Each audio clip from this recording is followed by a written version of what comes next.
I received an interesting invitation to come to Guangdong in Guangdong to sketch and create a series of artwork alongside the Chinese Cantonese doing.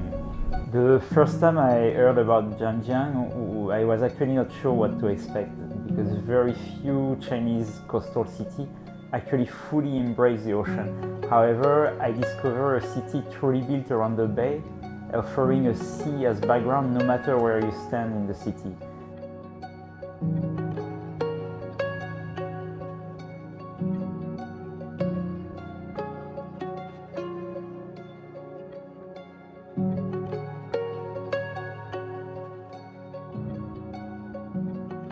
The visit of the mangrove was really fascinating for me. It shows how creative life is and how it always finds a way, even in the most hostile environment. You have those trees that at first glance you see it's hanged upside down with all those roots intricated into a chaos root nets, creating those sort of floating island network, providing a haven for a lot of life form, especially all those birds. When it comes to ships, it's always something very meaningful to me. They have all like different shapes, they come in different design, and for me it's full of this kind of science fiction element. Those boats are almost like steampunk design coming from this kind of imaginative story. I always love the maritime life and love to draw boats. They all have a story, life of people they carried, tales of distant sea they have sailed. And this one is standing there immobile for decades, but also majestic and carrying the nostalgia of a more glorious day that even the rust can't stain.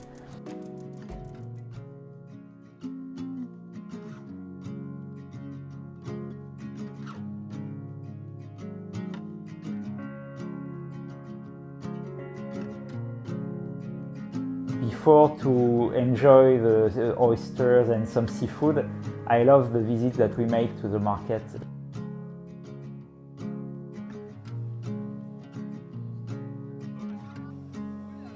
The seafood looks so fresh and we bought some, then headed to the restaurant to have them prepared. All of this within 50 meters of the wharf, so you can't get any fresher product than that. I have tasted oysters in many places in China, and I have to say that the Zhanjiang one are the most delicious for me. Here, the oysters are also cooked with just the minimum of condiments, so you can fully taste the original flavor of the oyster. The POC performance was indeed memorable. The entire community there involved to create and build this generation after generation. That was very interesting, so I got the chance to see the craftsmen in action. There was this lady that was like painting the belly of the dragon that I found very interesting, with the curl of the dragon and the lady painting under it.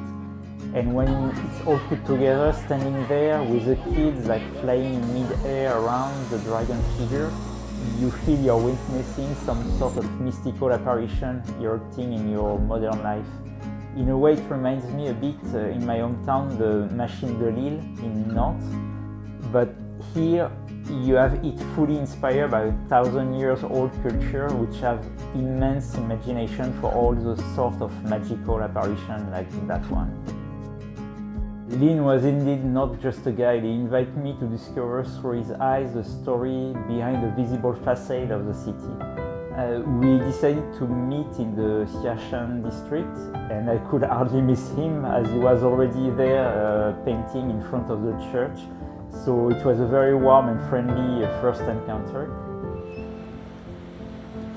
林老师你好，你好 ，Welcome to 湛江，很高兴的。你好，哎，我是辛苦，今天辛苦了。这是我那个刚刚画的一把扇子，就在那个地方。然后呢，那个上面写着是白海豚。那这是我刚画的。这里的对，这上面是 Chinese and French is friend。哦。呀，delicious， 湛江，呀，good to you。哦，送给你，进货业，谢谢你，谢谢你。OK， 这是我给您的见面礼物。对，谢谢你啊。And I quickly joined in for a sketching session. However, as the time was running, I decided to just focus on the detail of the church. I know from experience in Europe that drawing this kind of buildings can take a lot of time with all their complex architecture. So I tried to catch a quick detail with the tree shape contrasting with the rigidity of the bell tower. However, for Lin, this was not a problem. He was incredibly fast, playing with the color and the light of the scene, capturing the atmosphere of this moment.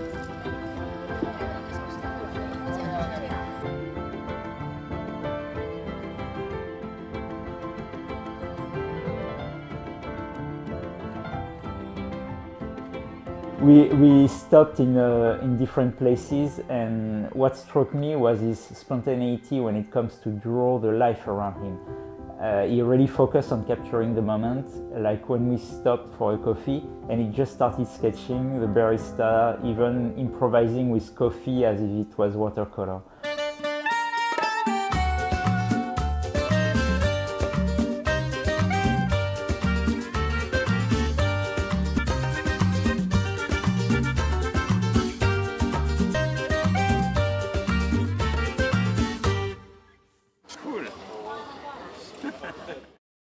We have really different style, which makes this encounter interesting. I am more of a behind-the-scene type of artist, while Lin can just stand on the stage, grab any material and improvise in a glimpse.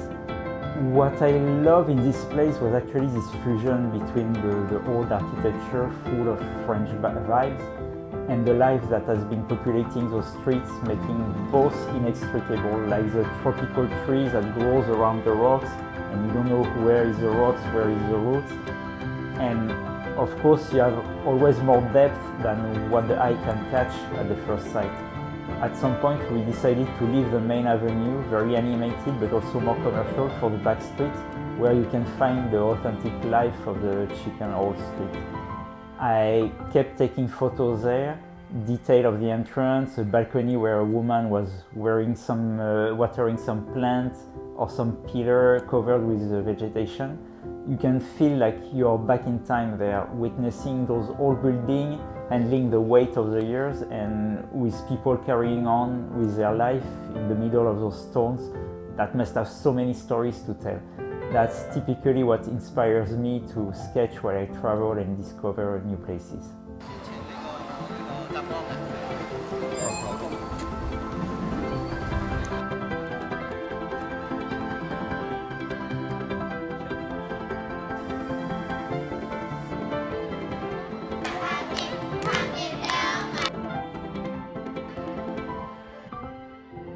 At the moment, to part away with Lin, we share our excitement to see in a few weeks how each other will have interpreted the life and soul of Zhanjiang. Him with the local eyes knowing the city deeply, and me with foreign eyes eager to discover this place strongly linked with France in many aspects. So before the trip I find a few images showing this massive geometrical structure, but I first mistaken it for some sort of abandoned old industrial site like you can find also in Shanghai. But then I finally read that it was a fortress, and the local then explained me that this fortress was built by the villagers to protect themselves from bandits, and you can feel the resilience of the people there. After probably few attacks, they decided that they needed to find a way to protect themselves, to not be living in fear the whole time. While I'm sitting there quietly with my sketchbook in such kind of place, I feel I can almost hear the stone whispering all sorts of stories. When I sat there to draw, I could really feel the depths of the story that such place has witnessed. I knew very little about this region before my trip to Zhanjiang, but after a few days and many kilometers until this southernmost point, I realized how rich is the history that has shaped this land like no other in China. It stands in a crossroad of all the South Asian maritime routes, being influenced by all those cultures, with a strong connection to France that you can find even in the croissant that you can still eat around there, and with a powerful maritime culture. As we have a saying in Brittany, no matter where you are, you're never far from the ocean, which applies very well here. And thanks to the kindness of the local people, I discovered a very rich nature, gastronomy, and heritage, which inspired all those sketches. But more than those sketches, it's really opened a door for me. Zhanjiang and the Leizhou Peninsula are truly a region you not only must visit but experience with a full open heart.